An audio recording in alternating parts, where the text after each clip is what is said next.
Hello everyone, welcome back to the channel. I am Mad Capper and this is another video on Raid Shadow Legends and another in our series of I Built Them So You Don't Have To. Today we're going to look at one of the newer champions of Void Affinity Epic by the name of Tolf. So without further ado, let's take a look at Tolf the Maimed.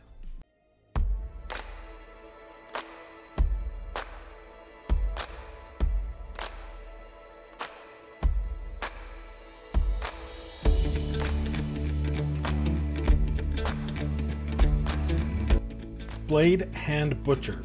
Attacks one enemy 2 times. Each hit heals this champion by 30% of the damage inflicted. This attack cannot be critical.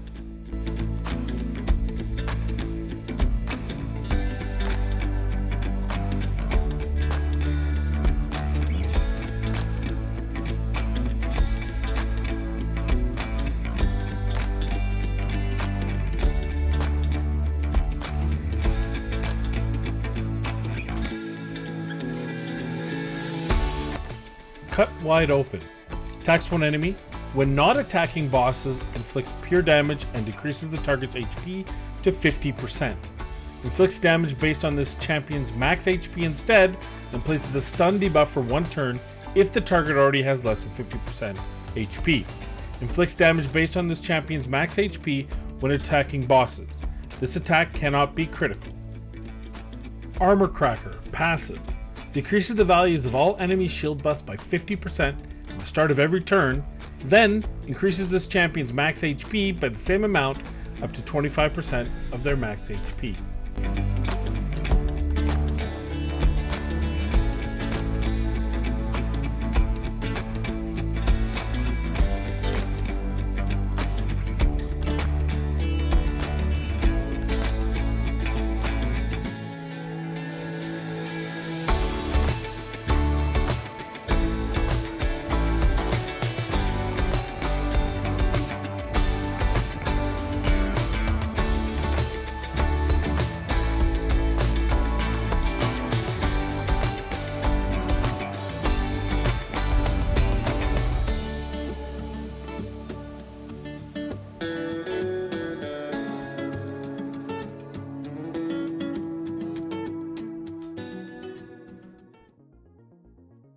There we go. Put him into Dragon Run. I wanted to bring him specifically into this run, even though he's not really doing much during the waves, to show you, because he has a specific boss mechanic differentiator on his A2, I wanted to show you his hits on the A2.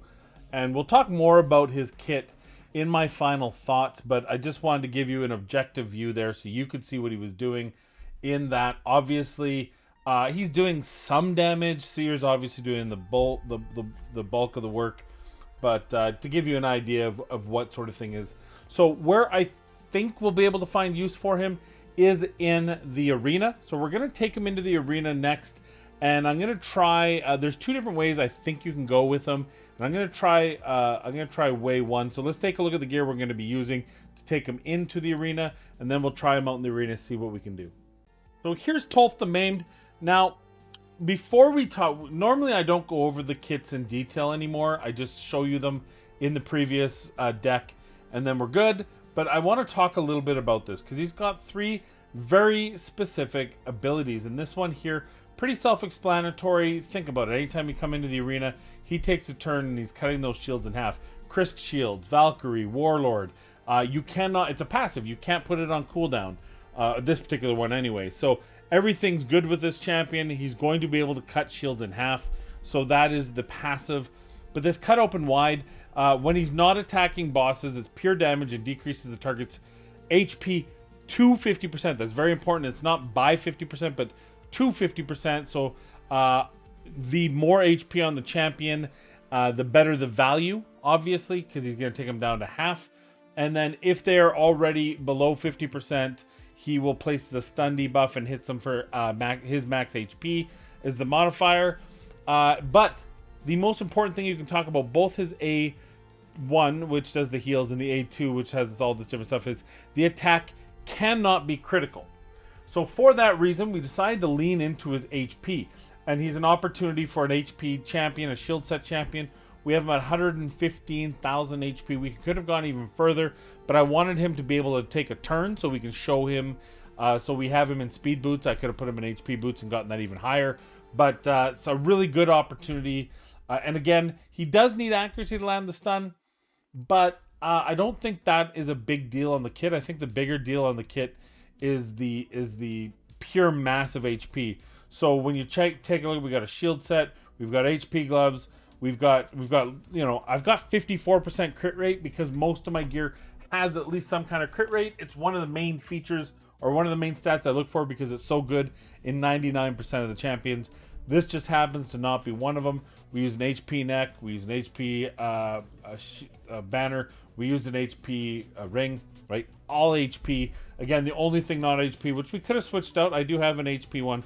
We went with the speed with the double HP and the flat stat HP on it. So we did our best to get that HP up there. Oh, sorry. Jumping ahead of myself. And as far as his masteries, again, two schools of thought. If you're going to be using him in bosses, now you saw his damage. His max HP damage on his A2 is 80,000 on the dragon. That's not a big number in the grand scheme of things. Bring in Armiger, and your Armiger's A2 will do way more damage. Capped at 10%, still does way more damage. So not a huge deal. So maybe the argument could be made still. You put him with War Master, and you get a chance to make that even more damage. Maybe. I don't believe so. So what we did is we made him Stalwart. We put him in Selfless Defender. We gave him Bulwark. We gave him Retribution just cuz. But we went down and we made sure, we want that less 10%. We want that improved parry. We want the remove of random debuff. All these sort of things to make him stocky. And then I had to decide where to take the other gear. And we went for better heals on his A1. Honestly, I mean, if you're trying to land that stun, you maybe zigzag down the accuracy side. Maybe you give him Eagle Eye instead of Bulwark, so that you can still get all that HP from gear, and then get your masteries to bump you up to better accuracy. Your call. This is how I decided. We'll talk a little bit again. We'll talk more about the reality behind this champion. Also in the arena, there's another way to do this. You can either lean into his A2, which means give him survivability, the HP, the shield set like we did here, and then just try to make him a part of that big bulky team. Or you can make him really fast, so he goes before your nuker. It was what I'm envisioning. I know Trunda can hit very hard through shields, but if he were to go before Trunda and cut those shields in half, and then maybe take the highest HP champion, the biggest thorn in your side, down to 50% HP with his turn, and then Trunda were to nuke with their A2, maybe that'd be a better option. I don't have Trunda. Ethos doesn't quite work the same way. So it's really kind of hard for me to test that, but I was going to try that, but we're going to go this route instead. Please understand that the other route, if you decide to build this champion, I think might be the better idea, but it's a very specific idea, and that's you're going to be using no shield debuff, or you're going to use no strip. You're going to be using probably a turn meter booster, maybe some sort of steal or some sort of stun maybe, or double boost. Then you're going to use him to remove some of those shields, and then you're going to hit hard with a Trunda that can just do, maybe Soulless with his A2, an A3. Maybe you could argue there would be a good one as well, as a follow-up. But I'm going to show you, and I've already done a couple fights against these very people. Maybe I might reset, but we're going to hit this one anyway, just because we know there's shields there. I'm going to make sure he gets a chance to go here. And we'll show you what sort of deal... this cost me a lot, by the way. So we'll get some taunts off. Very good, very good. Yep, okay. So you see those shields. Those shields are gone. That's really cool. Number 2, ultimately I would have liked to have hit Ursuga, but she's got pretty big HP. See the first problem right there. He's listed as pure damage. However, in reality, in my mind, Masteries should not negate pure damage. Pure damage should make it through no matter what. He should take her down to half health no matter what, but he didn't. Shields got in the way. It looked like Ursuga's Selfless Defender or Bulwark, one of the two, got in the way. If they were doing ally protect, that also reduces damage. I don't agree with that. We'll talk more about that when I go through my final thoughts on this champion. But just so we're all on the same page there, in my mind, that is a fail. Now, here's the biggest problem I have with this champion. What now? I have literally he has no follow-up. He does nothing from here on in.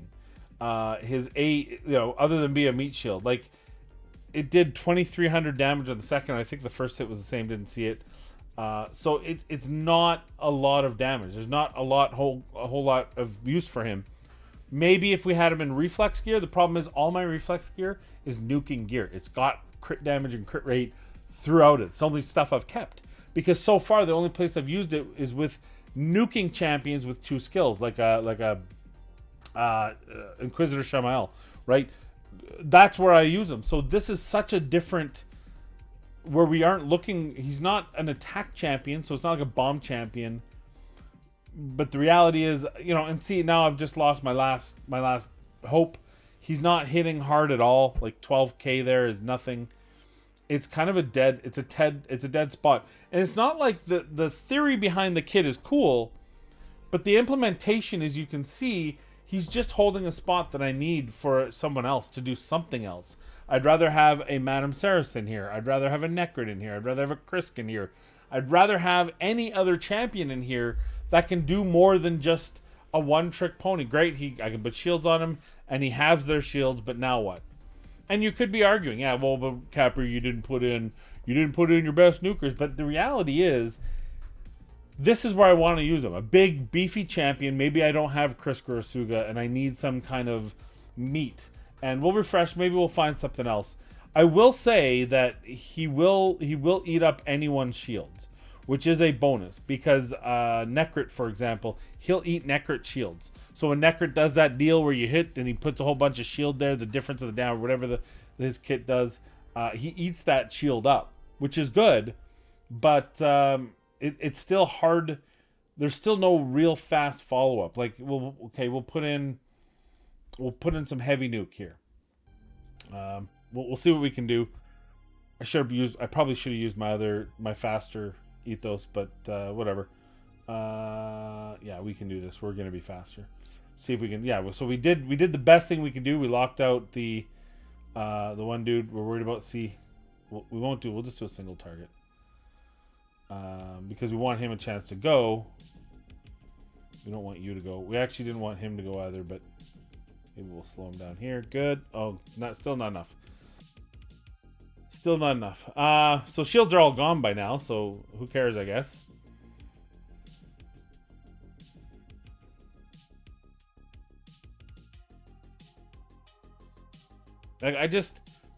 Finally he goes, but by then all the shields are gone.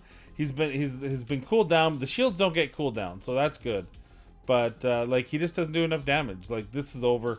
Again, I don't see the real potential use for him in the only area that I see potential use for him.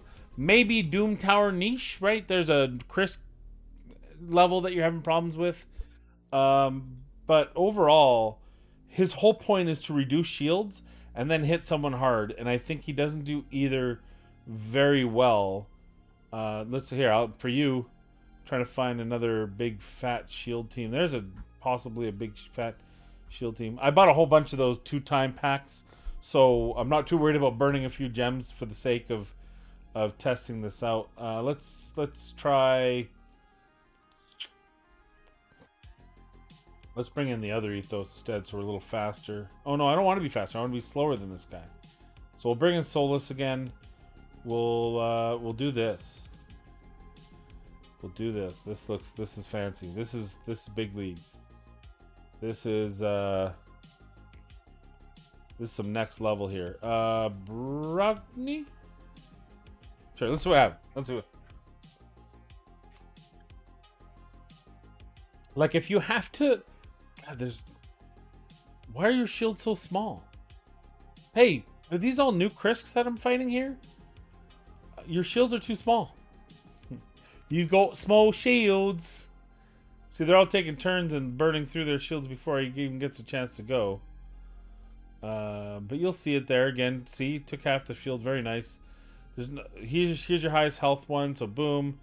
It still doesn't feel like half the health, which is kind of pointless. There, that's good. We got some taunts there.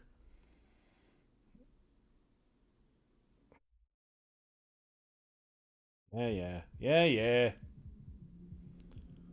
Of course, really like the fact that we got Swift Parry, my favorite. I don't know if I've mentioned this before, but Swift Parry is my favorite gear in the game. Bar none. I mean, there's no better. And we can play this all day. I just don't. It's like, here's his problem afterwards. Actually, that's the biggest hit I've seen him do in a long time. We might be able to finish this up. But I feel like whatever he did to help me win this, I was better off just putting another champion in that spot to either strip or double nuke or lockdown, taunts, stun, you name it. There are so many champions out there that would be more important to use in that scenario. And so, yeah, I could build out a team where he's really fast. He's a 94 base speed, so even that's ridiculous. But I feel like this was his saving grace, was in here. The kit screams arena to me. The reality is, it's not good. He's not good. It's not very good in here. So I'm gonna save you having to go through more of this. I'm gonna save you the pain of having to watch me re-gear him into like a fast speed just to show you that he's still not really useful. And we're just gonna go to final thoughts. My final thoughts on Tolf the Maimed. I do not say this lightly. He's the worst epic champion in the game. I do not say that lightly. Maybe some of you disagree, but this is taking up a spot. His speed is 94. He doesn't crit. He's got lots of HP, but he's not the only champion with lots of HP. He doesn't do damage. That 50%, everything in the world lessens the impact of it, and it's on a 4-turn cooldown, a 3-turn booked cooldown. Everything about this stinks. He's an awful champion. He's not worth your time. Even if you can say, well, you could use him. Yes, maybe you could use him in scenario A, B, C, 1, 2, 3. But there are at least 100 champions that are better, maybe 300 champions that are better suited for that exact same thing you're about to tell me to do. Why make him hit someone 50%? Just bring your nuker, and that nuker will hit them 50%. My Gala Longbraids on my free-to-play account would do a better job than him at what he's trying to do, which is take one champion to 50%. How I would change him is implement him how his kit reads so that it is very impactful. First off, this. Like it, no problem. Should be the start of the round and every turn. That way, he's a natural counter to shield sets. He's a natural counter to Krisks. That would be crazy. Maybe that's too much, but I'm okay. Otherwise, I'm okay with this. But this here, a couple things I want to change. Number one, first off, he should decrease by 50% of the enemy's max HP. So if the enemy has 55% HP, when he's done, the enemy has 5% HP. Right? Then we don't care about turn order. Now you can make him a slow, tanky, shield set wearer who's still going to be able to use his A2 effectively at the end of the fight. If it's below 50%, I like that. I still like the deal. You put the stun on for one turn if they're under 50% HP. Also, I think his damage should be scaled immeasurably. I think because he can't be critical, I think the scale of this damage should be, he did 80k on that dragon, he should be doing 180k, 280k. He should be a absolute bomb with this ability, and his A1 too, frankly, should be scaled up. If you're saying they aren't critical, then that should mean they are so powerful that it would be overpowered being critical. I think that's where this needs to be reworked. Make it based on enemy max HP. Because this guy's already supposed to be an HP counter champion, right? Against the Ursugas, the high HP Chris, the Mountain Kings, the Vargals, the whomever else, the high-level Doom Tower champions. Bring him in here. He takes them by 50% of their HP, and it should be pure, which means no bulwark, self-defender, ally protection, all of that should be ignored. It should ignore everything and just take a straight 50% of that champion's HP out. 50% of their max, no matter what. So if they're at 55, they're at 5%. If they're at 100%, they're at 50%. No BS. That's how this skill should work. I think that would make him niche usable. I think people would have fun with him. I think people would use him. And then if you make this, the multiplier on this way bigger as well, because again, can't be critical, I think then people would have fun with this. Because then it's a good counter to reaction gear, right? It's the arena purpose. That's his whole purpose. Make it strong against reaction gear. Make it strong against bosses. He's a Void Epic. Void Epics, Madame Ceres. Void Epics should be good. Man-Eater. Void Epics should be strong. They should be powerful. Not as powerful as legendaries, but they should be in that level of, wow, this is a champion I want to build and have some fun with, because I think there'll be some use for him. As it stands now, I truly believe he is the worst champion, epic champion, and certainly the worst Void, but the worst champion, Void champion in Raid Shadow Legends. I would use Lich. Lich was my previous king. I would use Tashada. I would use who's the Exemplar. I would use Harkin Prefix, right? All these champions I would use before I'd use this champion. That's how bad I think he is. What are your thoughts? Do you think I'm crazy? I don't think I am. I think he's awful, but maybe you have a different opinion. Leave it in the comments down below. And most importantly, I want to thank you for joining me in this video. I appreciate your support, and I absolutely love you for it. And most importantly, I want you guys to please be safe, be kind, and we'll see you in the next video.